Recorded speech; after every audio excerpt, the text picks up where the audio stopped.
terima kasih kepada narasumber kita malam ini, karena tamu kita malam ini benar-benar sangat membahagiakan kita semua, karena tamu kita malam ini tidak kurang dari Habib Rizik, Ketua Front Pembela Islam. Sebelum kami mengundang Habib itu dan kami cerita kepada teman-teman kami, itu mereka semua terkagum-kagum. Dia bilang, hah, kok berani ngundang Habib Rizik? Ya kok berani, nggak takut? Saya bilang, saya ngaku, sebetulnya takut juga. Tapi setelah berjumpa waktu itu, kira-kira sebulan yang lalu, ternyata ketakutan kami itu tidak beralasan. Karena ketakutan kami kepada Front Pembela Islam itu, apalagi ketuanya, itu didasari oleh pemberitaan-pemberitaan media massa. Dan justru kami mohon pencerahan dari Habib. Kenapa kok sampai kita ini begitu ngeri, begitu takut? Jadi saya melihat memang, saya tidak katakan semua media, tapi banyak media-media yang tidak memberitakan Front Pembela Islam apa adanya. Jadi mereka hanya memberitakan ya sesuai dengan keinginan mereka. Saya berikan contoh. Bagaimana laskar-laskar FPI pada tahun 2004 ketika terjadi tsunami di Aceh, itu ada 1.300 laskar turun ke Aceh, bekerja di sana selama 4 bulan, itu mengevakuasi tidak kurang dari 100.000 mayat. 100.000 mayat. Itu satu pun media tidak ada memberitakan. Nah, kemudian begitu juga bagaimana kerjasama FPI umpamanya dengan Kementerian Sosial di dalam program bedah kampung. Jadi ada satu program bedah kampung yang dilakukan oleh Kementerian Sosial yang FPI diajak untuk bekerja sama. Dan kita buat MOU resmi. Bagaimana perumahan-perumahan rakyat miskin yang memang tidak layak huni di Jakarta maupun di luar Jakarta, bersama-sama dengan Kementerian Sosial kita turun, kita melakukan bedah kampung. Nah ini juga kan tidak pernah masuk pemberitaan. Iya, saya nggak pernah tahu juga. Begitu juga kerjasama FPI dengan Kementerian Agama RI. Bagaimana kami turun di lokasi-lokasi yang banyak dihuni oleh warga Ahmadiyah, untuk kami melakukan pembinaan. Bukan kekerasan. Saya kasih contoh satu di Tenjo Waringin, perbatasan antara Garut dengan Tasik. Di sana kami melakukan pembinaan dari tahun 2009. Sampai hari ini sudah lebih dari 800 warga Ahmadiyah kembali kepada Islam. Nah, hal-hal semacam ini tidak ada yang dibuat oleh media. Jadi manakala ada suatu kejadian yang kebetulan katakanlah terjadi tindak kekerasan, nah kadang-kadang itu yang di blow up oleh media tanpa memberitakan tentang akar persoalannya. Nah, saya kasih contoh satu kejadian di tahun 2001. Itu ada kejadian di kota Jakarta ini, ada satu tempat pembinaan olahraga biliar yang dikelola oleh KONI pusat, tapi ternyata disalahgunakan oleh kelompok-kelompok masyarakat tertentu untuk ajang perjudian, penyebaran ekstasi, dan ajang prostitusi. Nah, kita sudah melakukan berbagai macam pendekatan ke KONI, ke Pemda DKI, laporkan ke polisi, sampai 2 tahun itu tidak ada tindakan, sementara masyarakat setempat sudah resah. Nah, ketika terjadi clash antara pengelola daripada kemaksiatan tadi dengan laskar FPI, akhirnya terjadi pengerusakan, dan itu sudah diadili. Laskar FPI yang melakukan pengerusakan pun sudah ditangkap, sudah diadili, sudah dipenjara. Tapi akhirnya tempat olahraga itu pun sampai saat ini tidak dijadikan tempat maksiat lagi. Jadi sampai juga berarti memang FPI ini tidak membenarkan kekerasan. Ya, kita tidak membenarkan kekerasan. Artinya kalau memang ada laskar kita yang bersalah, kita serahkan ke polisi. Silakan diproses, silakan diadili, silakan dipenjara. Cuman yang memprihatinkannya Pak Jaya, peristiwa tersebut kan terjadi 2001. Sebetulnya kan sudah clear, sudah masuk pengadilan. Tapi beberapa stasiun televisi sampai hari ini diulang-ulang terus itu pengurusan. Jadi seolah-olah yang ada di benak bangsa Indonesia ya itulah KIP setiap hari. Ya. Dari segala pemberitaan yang sepihak itu, ya timbul juga kesan bahwa FPI ini sama sekali tidak punya toleransi beragama. Ya, itu kesannya. Ya. Nah, kemudian saya agak heran karena waktu saya berkunjung ke kediaman Habib, ternyata rumahnya Habib di sebelah gereja. Dan saya dengar pendetanya sendiri yang ngomong waktu itu bahwa gereja itu dilindungi oleh Habib. Betul itu. Ya, jadi memang di Petamburan tempat saya tinggal ini ada beberapa gereja. Ada gereja Bethel dari kalangan Protestan, ada gereja Salvator dari kalangan Katolik, ada gereja Lemuel, ada gereja juga Immanuel, ada gereja juga HKBP. Nah, kelima gereja ini di Petamburan sampai hari ini semua bisa melakukan segala kegiatan ibadahnya dengan tenang tanpa ada gangguan sedikit pun dari masyarakat. Karena memang kelima gereja ini tidak pernah buat masalah dengan masyarakat. Artinya gereja-gereja mereka dibangun pertama dengan izin. Yang kedua, kegiatan-kegiatan mereka itu murni ibadah, bukan untuk mengganggu daripada ketenangan masyarakat. Sehingga sudah sekian puluh tahun mereka sampai hari ini tidak pernah ada gangguan apapun. Nah, karena itu hubungan saya secara pribadi maupun FPI yang memang markasnya ada di Petamburan dengan para pendeta tadi, hubungan kita cukup baik. Mereka suka datang ke kita, kita suka dialog. Kemudian kalau mereka punya masalah juga mereka sampaikan ke kita, apa yang bisa kita bantu mereka. Bahkan kalau lagi ada datang musim banjir, nah ini kan Petamburan ini kan rawan banjir, itu kita kerjasama. Kalau nggak salah secara pribadi, Habib kan dulu sekolahnya juga sekolah betul Katolik.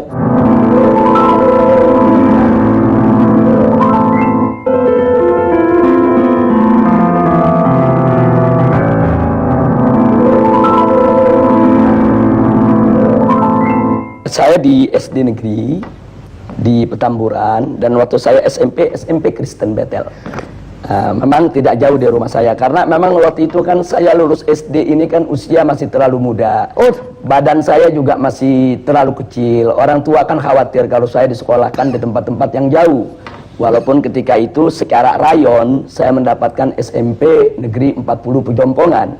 Tapi karena orang tua khawatir, kata orang tua lebih baik sekolah yang di tetangga saja yang dekat. Dan itu Anda lakukan. Dan sebetulnya saya waktu itu sempat menyatakan juga, Ibu, kalau saya sekolah di situ apa nanti nggak khawatir? Ini kan sekolah lain agama. Nah, saya masih ingat betul, saya punya ibu ketika itu jawab, nggak usah khawatir, kamu kan ngaji, ada ustadz. Setiap siang kan kita ada pengajian, sore kan juga belajar. Sama ustadz-ustadz yang lain. Jadi dengan banyaknya ikut pengajian, gak usah khawatir lah.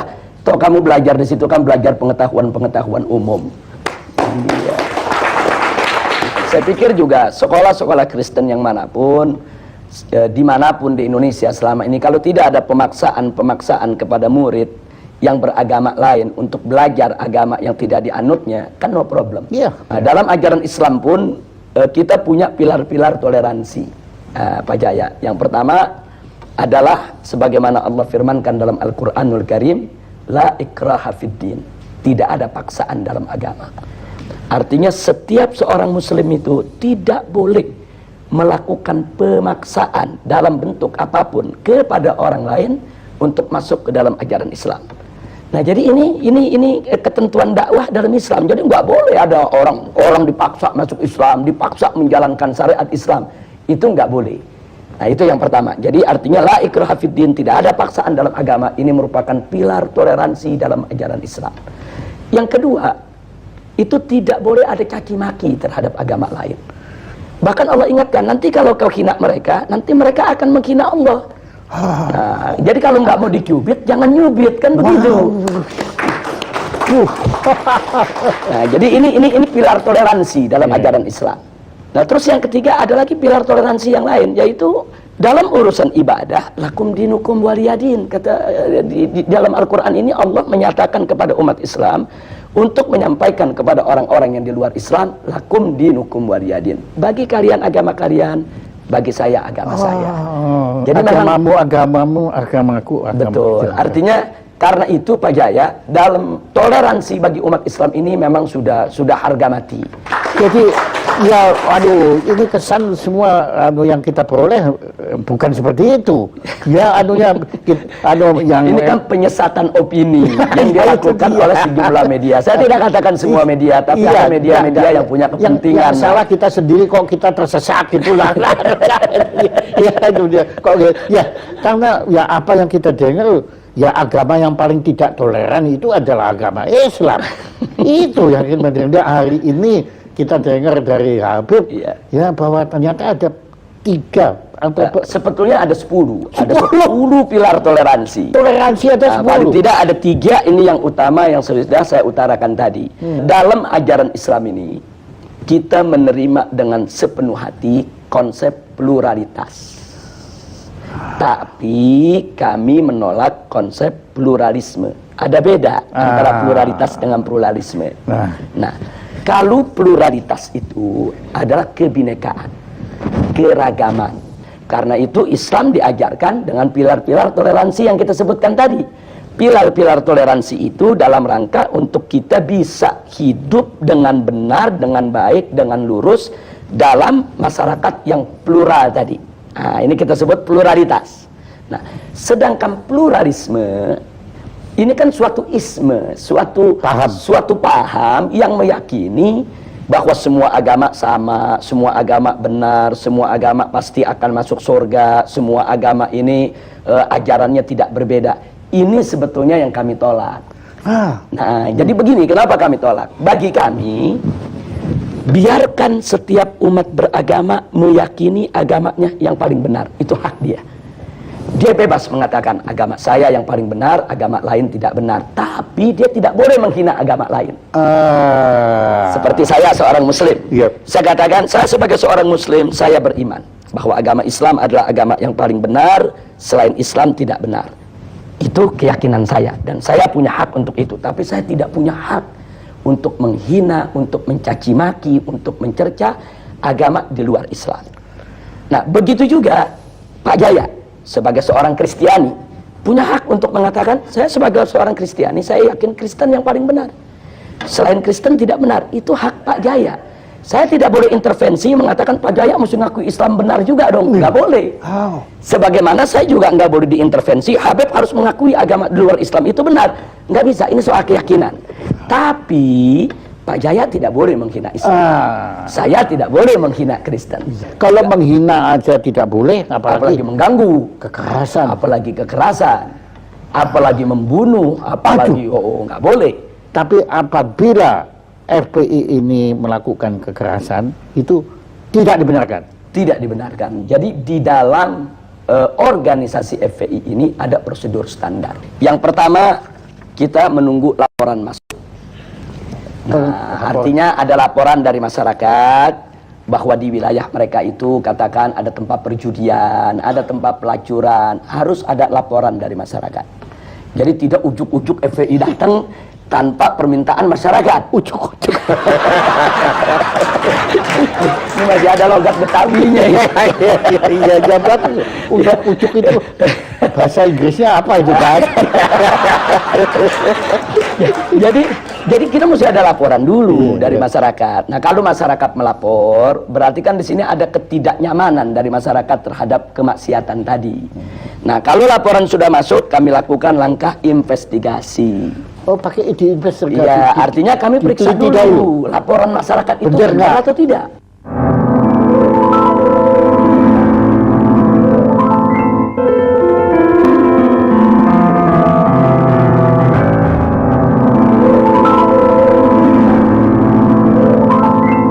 Kita himpun data, apa itu dengan film, apa dengan foto, kita himpun data. Jadi betul-betul terbukti kalau di sana memang sesuai dengan laporan masyarakat tadi. Iya, jadi makin tidak ujuk-ujuk gitu. Betul.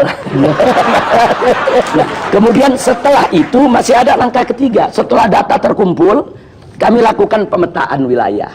Oh, Nah, maksudnya pemetaan wilayah begini. Kalau mayoritas masyarakat di wilayah tersebut setuju dengan tempat maksiat tadi, mungkin ada anaknya yang bekerja di sana, mungkin ada warganya yang jadi tukang parkir di sana. itu diperhitungkan. Kita itu namanya pemetaan wilayah. Nah, andai kata masyarakat di sana masih mendukung tempat maksiat tadi, maka kami sebut wilayah dakwah. Kami harus kirim ustadz, kirim guru, kirim pendai, pendakwah untuk menyadarkan masyarakat kalau maksiat itu berbahaya bagi kehidupan mereka. Itu bisa setahun, bisa 2 tahun, bisa 3 tahun, bisa 5 tahun. Kesadaran masyarakat ini Dan kan, itu pernah terjadi. dan memang sering, bukan pernah, sering terjadi. Makanya ada sejumlah tempat maksiat sampai hari ini tidak disentuh oleh FPI. Nah, orang yang tidak paham, mereka pikir, oh ini nyetor sama FPI. Kan begitu. Iya, tapi saya mau tanya nggak sampai hati. Bebas saja untuk kita. Ujuk-ujuk tanya. Jadi maksudnya kalau tempat tersebut, kalau warganya masih mendukung, kemudian kita melakukan satu aksi fisik lah katakan, itu kan akan jadi konflik horizontal antara FPI dengan masyarakat, Pak Jaya. Dan itu Dan dihindari. itu tidak boleh. Kalau setelah kami investigasi, ternyata masyarakat mayoritas memang nggak suka dengan maksiat tadi. Cuma mereka tidak tahu jalan bagaimana cara menutupnya. Mereka sudah lapor ke RT, ke RW, ke lurah, tapi tidak membuahkan hasil. Nah, ini kami sebut wilayah hisbah. Artinya dukungan masyarakat kan kita sudah dapat. Nah, tinggal bagaimana menuntun masyarakat tadi untuk menutup tempat maksiat tadi. Bagaimana cara kami tuntun? Kami bawa mereka ke tingkat yang lebih tinggi. Kami bawa ke camat, kami bawa ke gubernur, kami bawa ke DPRD untuk dialog. Kami ajak mereka untuk mendemo secara damai, kirim surat, kumpulkan tanda tangan masyarakat yang minta itu ditutup. Nah, manakala aparat sudah turun, tutup, karena tekanan masyarakat begitu kuat, tugas FPI selesai. Makanya saya pernah dengar Habib bilang kalau tidak ada maksiat, kan bilang Iya. diminta FPI Bubar. membubarkan diri, dibubarkan. Iya. Habib bilang apa waktu Ya, itu? jadi kalau maksiat itu sudah tidak ada di Republik ini, pemerintah menegakkan hukum secara benar, FPI bubar sendiri. Saya kasih contoh. Sekarang yang namanya judi kan ada undang-undang yang melarang. Iya, iya. Yang namanya pelacuran kan ada undang-undang yang melarang. Iya. Yang namanya minuman keras kan juga ada aturannya semuanya.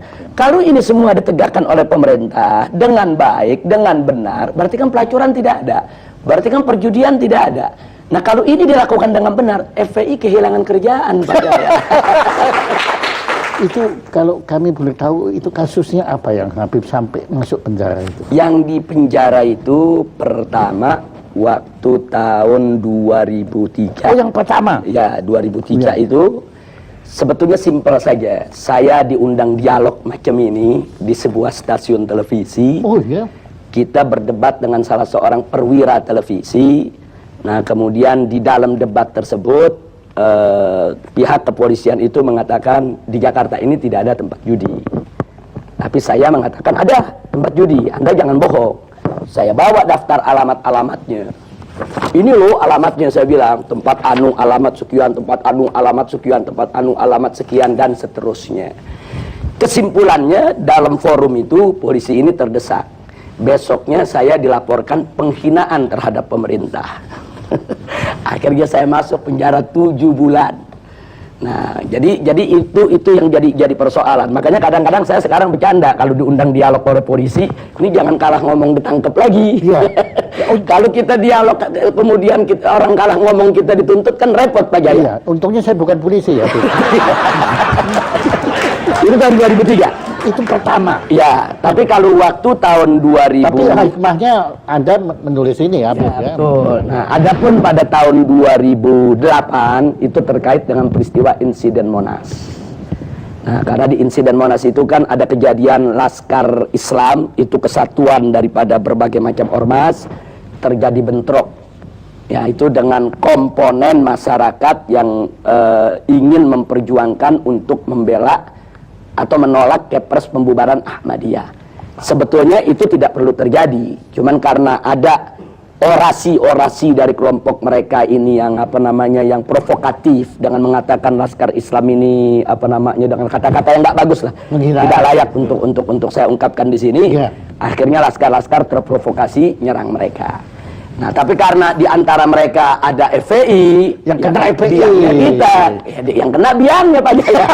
Dan ada yang ujuk-ujuk masuk penjara. Ujung-ujung akhirnya masuk penjara. Pada saat kita ditangkap, polisi pun ditanya, ini Habib Rizik ditangkap pasalnya apa? Oh, nanti pasalnya lagi dicari dulu. Kalau itu pejabat yang ujuk-ujuk itu. Tapi nggak apa-apa, itu semua ada hikmahnya. Ada terima itu dengan Oh ya, itu resiko perjuangan, kita terima tanpa dendam, dan saya ambil hikmahnya. tanpa dendam. Tanpa dendam. Nah, alhamdulillah. Nah, Terima kasih Habib.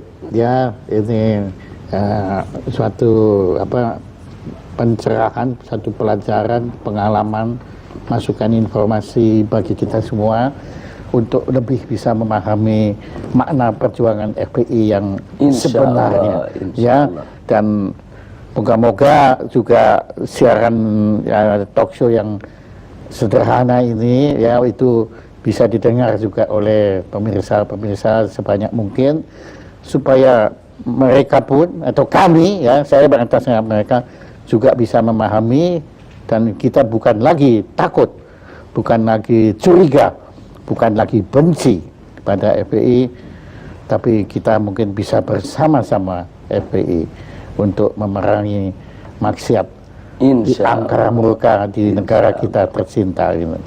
Dan Terima kasih. saya juga ucapkan terima kasih baik atas nama pribadi maupun atas nama FPI kepada Pak Jaya maupun forum talkshow-nya ini yang luar biasa. Kita juga di luar dugaan bisa diundang, bisa diberi kesempatan bicara dengan leluasa, dengan bebas. Dan di sini juga saya ingin menyatakan sebelum kita berpisah, FPI ini kan bukan malaikat. FPI ini kan juga tidak boleh mengklaim kalau dirinya suci. Wow. Di dalam FPI kan juga ada oknum-oknum yang tidak baik juga. Nah, karena itu saya juga minta bantuan masyarakat. Manakala masyarakat mendapatkan ada oknum-oknum FPI yang tidak bagus akhlaknya, tidak bagus moralnya, dan memang melakukan hal-hal yang tidak patut di wilayahnya, tolong laporkan kepada kami. Kami akan ambil tindakan tegas. Bahkan kalau ada cabang-cabang FPI yang coba-coba melakukan suatu kegiatan melanggar daripada prosedur yang saya sebutkan tadi, kita tidak segan-segan. Cabang itu kita bekukan dan kita bubarkan. Nah, jadi kita tidak mengklaim kalau FPI ini tidak punya salah. Tidak.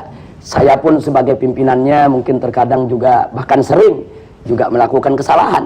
Apa itu kesalahan dalam mengambil keputusan, kesalahan di dalam berucap, kesalahan dalam bertindak. Nah, karena itu mari kita saling menasehati, saling memperingati, saling memperbaiki satu sama lainnya. Sekali lagi terima kasih buat Pak Jaya dan semua. Terima kasih banyak. Terima kasih. Alhamdulillah. Alhamdulillah.